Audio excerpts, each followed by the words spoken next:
Okay, we are back on the A24 New Wave podcast. This is episode 8, and I am joined by Lewis Hill. Hello, Lewis. Hey Aaron, how's it going? Good. Now, Lewis, you are an OGFM, which is we've used that phrase. I hopefully you're proudly an OGFM, but you've been with us since like the very beginning. So and you just went through the A24 journey with us. So we're going to talk about that. But first, you want to tell our listeners and viewers a little about yourself? Sure, yeah.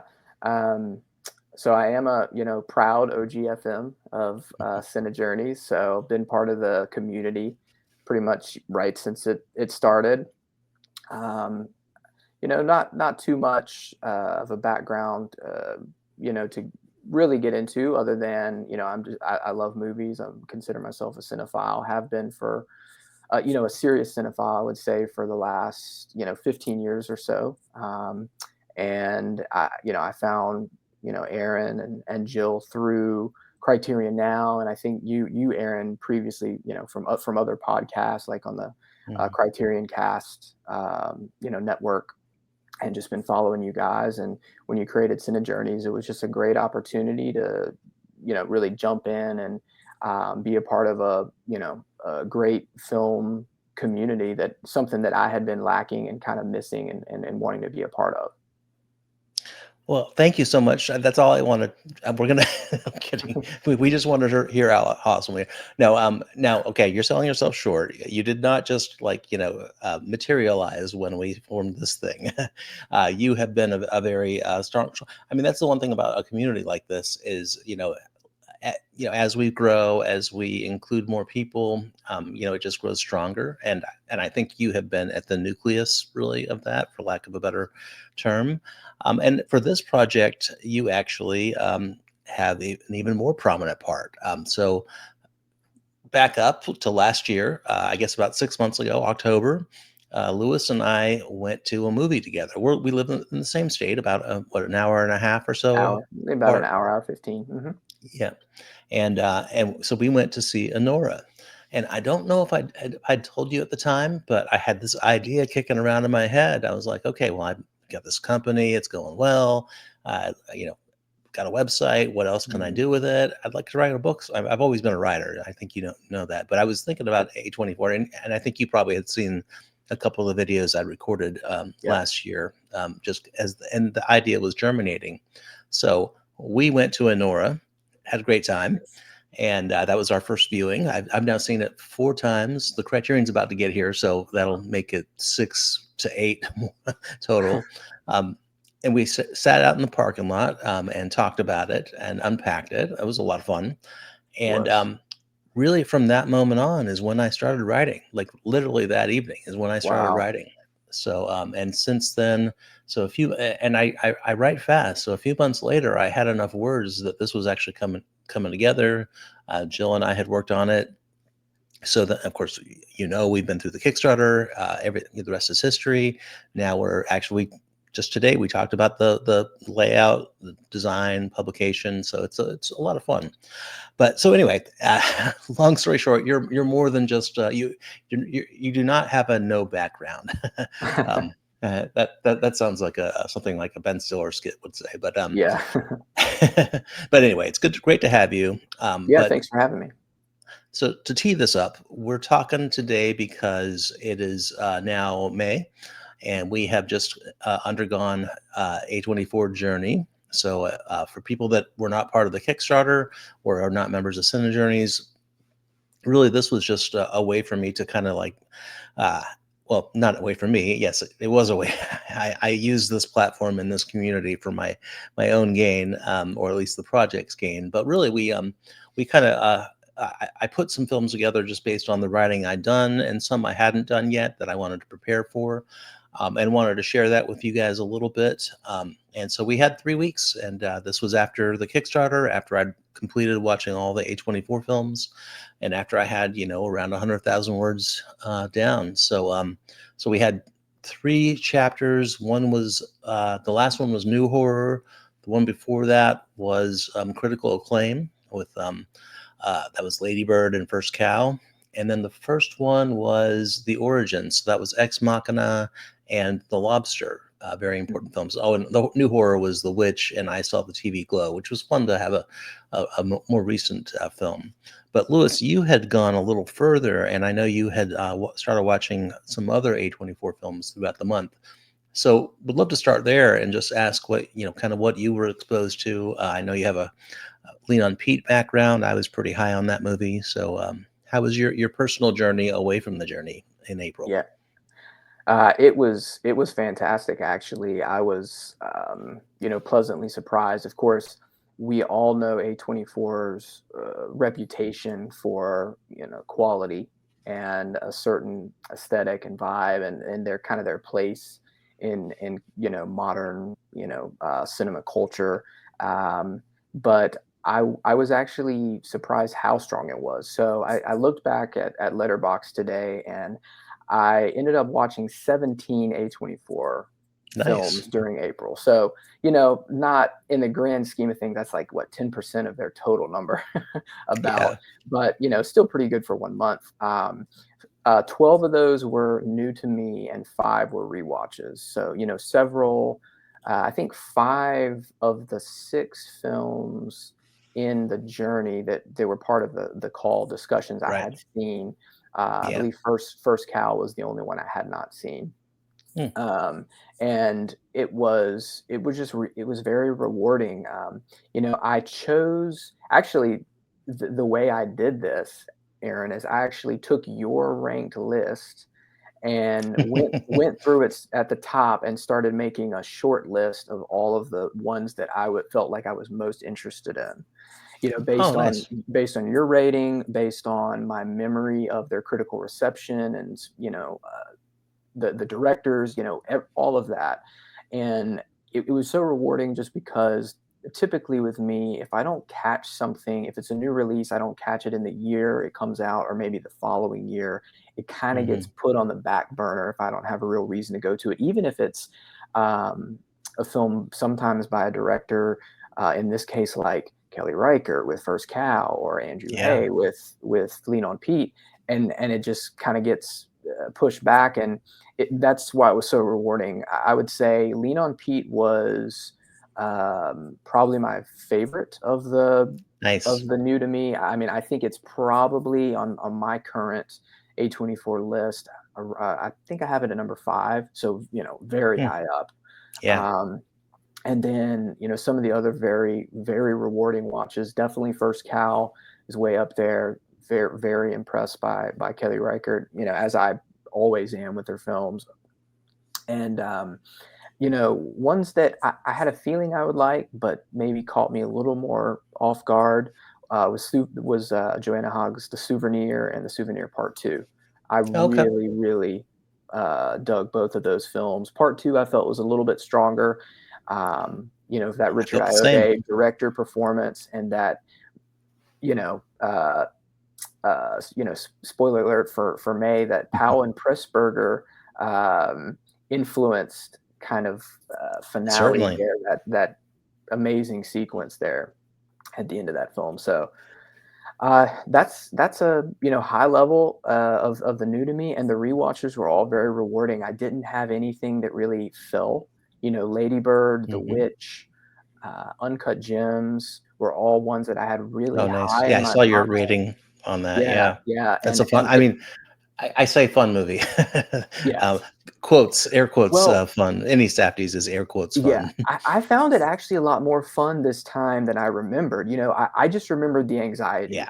but it Hmm. actually really is a lot of fun on rewatch. It really is actually. I've probably seen it 3 times, and I haven't finished Mhm. that chapter yet. In fact, that's a chapter because, one thing with the chapters that I'm writing is I talk about the influences a lot, and we kinda use this as a jumping off point to look at film history, and not all of film history has influenced A24 directors, and in fact, there's of course, Scorsese has influenced, like, everybody in film, but, like, his very specific influence, aside from maybe like the needle drops, it was really not present aside in a lot of films, aside from like the Safdies. So that's why I'm probably going to put it before, part three, Mhm. before 2020, which actually the 2020 chapter is called "Fucking Pandemic," and that's where I Yeah, have Jonah, and I'm not changing that name. It's "Fucking Pandemic." I've embraced that name, that chapter name, but that's going to have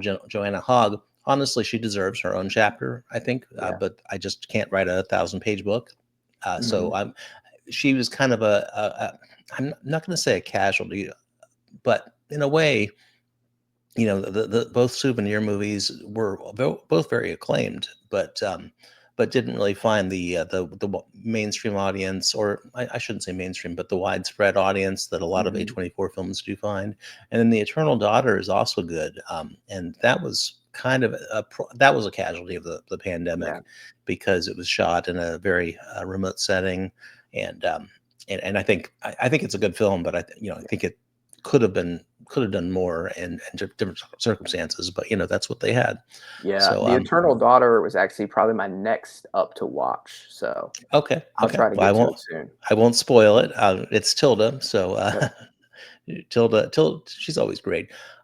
Lean on Pete is one of those. Well, we have a westerns chapter. I say we. Well, I yep, guess it is a we, but the modern westerns. So First Cow is a big part of that, and Lena, the thing about A24, and I don't know if how many others you watch, but they've kind of been a part of this new reimagining of the Western. And sometimes it's kind of gritty, which is like a No Country for Old Men influence, which I still think of it as a Western. Actually, I got the background here, PTA. Yeah, I think There Will Be Blood has a little bit of influence on that as well. And then there's more character oriented, which is where I see Lean on Pete. And that's just one example, but it's a pretty powerful example. So, are there any other westerns that you saw that? Well, I guess First Cow would be one, but yeah. that or any others? If you have any thoughts? I think those are the only 2 that I watched. I was Slow West was on my list. I definitely Yeah. wanted to get to it, but didn't quite make it. But I definitely was intrigued, and I really thought about this actually when I was looking for this background for Lean on Pete on a Google image search. One of the things that Andrew Hay did that I was so impressed by, in addition to just his the absolute perfect blending of traditional drama with melodrama in the Hmm. film. It was so deftly handled, but he doesn't he doesn't really, I guess, idolize the West. You don't have a whole lot of Hmm. picturesque panoramic Yeah. shots, and that's something that I found really interesting because I just kind of figured, oh, I'll be able to find a beautiful shot from Lean on Pete, but then it was like, Hmm. not really. And I think that was really really interesting, and maybe it has to do with his, being, from the UK. And honestly, I was just amazed that he was able to write this story in this Hmm. setting as well as he did. I've actually grabbed some screens from that, and but you're right. I tend to go with the interiors. There are a lot of night scenes that are shot very well, that look very nice, and but that's more about the framing. It's not going to be like a Terrence Malick Magic Hour kind of shot, whereas other westerns, A24, like Power of the Dog, for instance, is that's not Hmm. A24, but Slow West is very similar. Has a lot of those vistas shot at the same location. So Hmm. I'd say First Cow has some of those. A lot of Yes, nature, very aesthetically gorgeous film. Yeah, Lean on Pete. absolutely. And that's the thing is, I would say Janet Planet might be another. I don't know if you've Okay. seen that. I'm actually not as high on that as others, but I think it's beautiful. Uh, but that's the one thing is, this is a company. I'm writing about a distributor and producer of films, and Andrew Hay has not made another one with them, but he's very successful and decorated director. And in fact, I'll probably cover him when looking at some of the peripheral filmmakers because of his work. 45 Years, Weekend, All the Strangers, that sort of thing. And same with Kelly Reichardt.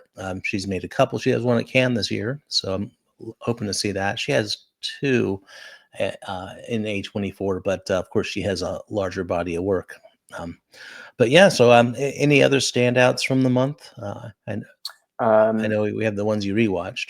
yeah. So Climax was a good fun one. At my actually my first Gaspar Noé Wow, experience. that's a good Yeah, first one. yeah, I yep, that's a it just gets, more yeah, crazy from there. yep. Yeah, I can so you know what imagine. you're getting into. Um, Definitely. But that was a lot of fun.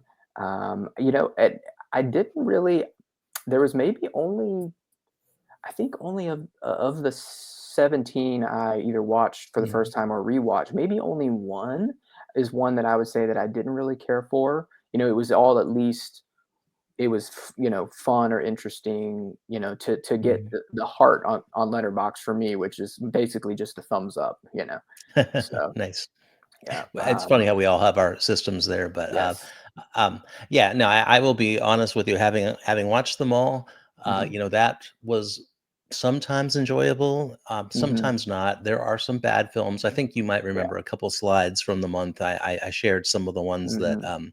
that you probably haven't seen, that not a lot of people have seen, that, sometimes there's a reason for that, and then there's Yes. other times that, like, just, there was a good idea, and they took a big swing, big risk, and didn't quite pan out. Mhm. But yeah, there's 100. I think my list is at 177 now, Mhm. and of course, Legend of Ochi is out in theaters, so it's not doing well. So I don't know if I'll catch Yeah. that before it. Yeah, it's tough to hit them in theaters if they're just 1 week. But and they have Uh, I'm going to see Friendship, so that's gonna be okay. exciting. Yes. It does definitely looks interesting. I'm actually seeing that with Jill. So we're Oh, seeing it. fun. Probably gonna be this podcast will probably be out after I see it with Jill, so we'll report back on Okay. that. I Awesome. don't think it's gonna be terrible though. I might have a different hat next time, next episode, so hold out for that. But yeah, Okay. it's been fun. It's been Yeah. a fun way for me to look at film, kind of retrospectively. I'm Mhm. into classic film, so of course I watch Me modern too. film, but like you, Yeah. if I miss it, I miss it. So I've been catching up a little Yeah. bit. What I'll share is throughout the month for my writing, and feel free to jump in. I First off, it took a lot of work for me to put this together. Just the journeys are how you hopefully you can tell they're a little. It's not just cobbling together a spreadsheet or a PowerPoint. It is, but it's a pretty comprehend. And I'm also taking notes and researching and all that. So I did. So the first week was um, why am I'm blanking on I'm sorry, Ex Uh, Machina and and The Lobster. lobster. Yeah. So what I did is, well, for The Lobster, for Lanthimos, we're doing I put the Greek Weird Wave, which is a pretty unique film movement because it's Mhm. relatively modern, and actually Lanthimos is at the heart of it. So I wrote some about that, and then I wrote a little bit more about Ex Machina and Garland. Let's Yeah. see, the middle. So Ladybird is actually I already written all that, and I think I shared some of it with you. I don't. You did. Um, You did yeah, share because you were very eager because, obviously, that's a very, very big film for I you. love that one. Yeah, and Yep. I think my favorite part of what I've written was I think made the deck. I can't remember. Mhm. It was about the ending. So Yep. I think part of it, not my favorite paragraph, but it's really Mhm. 2 3 pages. I can't really put those in a deck. And then finally, it was nice to see. I saw the TV glow Mhm. and kind of unpack the recent. And I think that's just a amazing movie. And of course, representation is a big part of this journey. And so this is a new. I say new because really, I think this is the film to represent. Transgender. Mhm. So I really loved unpacking that. And yeah, what else is there? Yeah. Well, The I'll go Witch, I back guess. and speak. Yeah, The Witch, which that was great. I think Mhm. you and I are both big fans. So not I not did. everybody, but we definitely are. Yeah, I had like I was maybe about 2/3 of the way through the Robert Eggers chapter, so I haven't finished all the writing, but during the journey, I did go back and revisit. Really, he has 4 films, so it's a little easier. Mhm. But I watched them all twice, took a lot of good notes, did some reading, read the screenplay. Actually, read a lot of screenplays. So, yeah, it's been a really rewarding month. So, thank you Yeah. for joining me on this. Looked like had something else to say.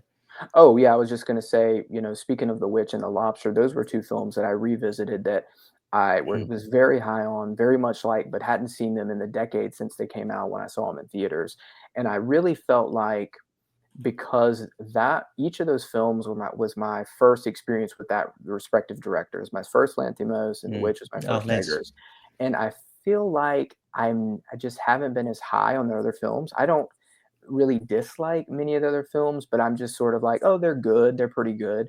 But I Mhm. love those two, and I was expecting on rewatched for them probably to take a dip for me, and they really didn't. I think I liked them just as much as I did originally. I've probably seen well, I've looked at them pretty closely. I think I've probably seen, them both at least a couple more times. Mhm. Those are great rewatch movies. The Yeah. Lobster just gets funnier, The Witch just gets more ominous and more Mhm. crazy, and actually more, it moves faster. It's when you know Yeah. it's coming, like, you know what you're waiting for. It's like, "Okay, well, let's get to this part." I'll Yeah. just say Butter. Butter is the scene that I'm like, "Okay, yes, we're there."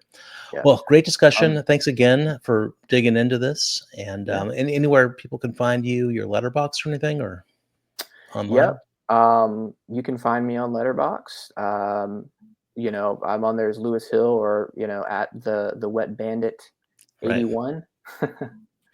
And I'll put So, that in the show yeah. notes Okay. too. And actually, if you can share your list, I'll put my ranked list. Thank you, Yeah. by the way, for using that. I had a Yeah. lot of fun putting that together, and we'll put yeah, compare notes, or Yeah. compare ranks. Although I have a feeling they're pretty close. So, Sure.